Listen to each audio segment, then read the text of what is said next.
درنو لیدونکو په سلامونو مو هرکلی کوم.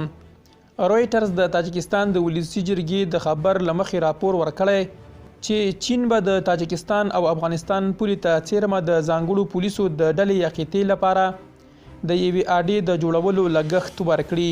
رویټرز د پنځنۍ یا پنجشنبې پر ورځ د لړم پر شپږمه ویلي دغه اډه به د ګورنو بدخشان په خپلواکه یا خود مختاره ولایت کې د پامیر په غرونو کې جوړه شي. دغه سیمه د چین له سینکیانګ ایالت او د افغانستان له بدخشان سره پوله لري.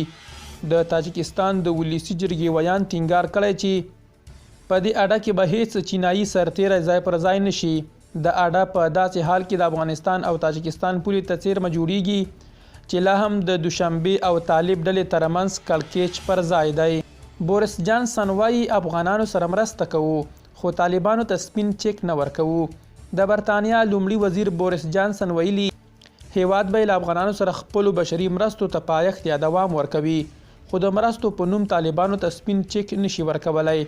ښاغلي جانسن د څلورنۍ پر ورځ د برتانیا د ولسي جرګې غونډې ته وویل دا ډاډ به ترلاسه کوي چې افغانستان یو ځل بیا د ترهګرو ډلو او د نشهیي توکو د جوړولو پر پټنځي بدل نشي.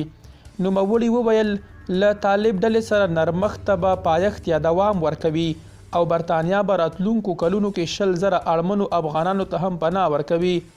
هغه همداراز وویل برتانیا له افغانستان سره خپلې کلنۍ بشري مرستې 2 برابره کړي او 371 میلیونه ډالرو ته یې رسولي دي. خو د ولسي جرګې په دې ناسته کې د سکاټلند د ولسپال ګوند مشر یان د ښاغلي جانسن پر سیاست نیوکه وکړه او ټینګار یې وکړ چې افغانستان کې اکار یا وضعیت ورځ تر بلې خرابیږي. نوموړي وویل د بوریس جانسن واکمنۍ د 13 اګست میاشتې پر 18 نیټه د 100,000 افغانانو د خوندي کولو او برتانیا ته د راوستلو اعلان کړی و خو لا هم دا بهیر نه دی پیل شوی. ښاغلي یان له لومړي وزیر څخه پوښتنه وکړه چې د اړمنو افغانانو د رایستلو دا بهیر به کله پیلیږي. درنو لیدونکو له ملتیا مو مننه.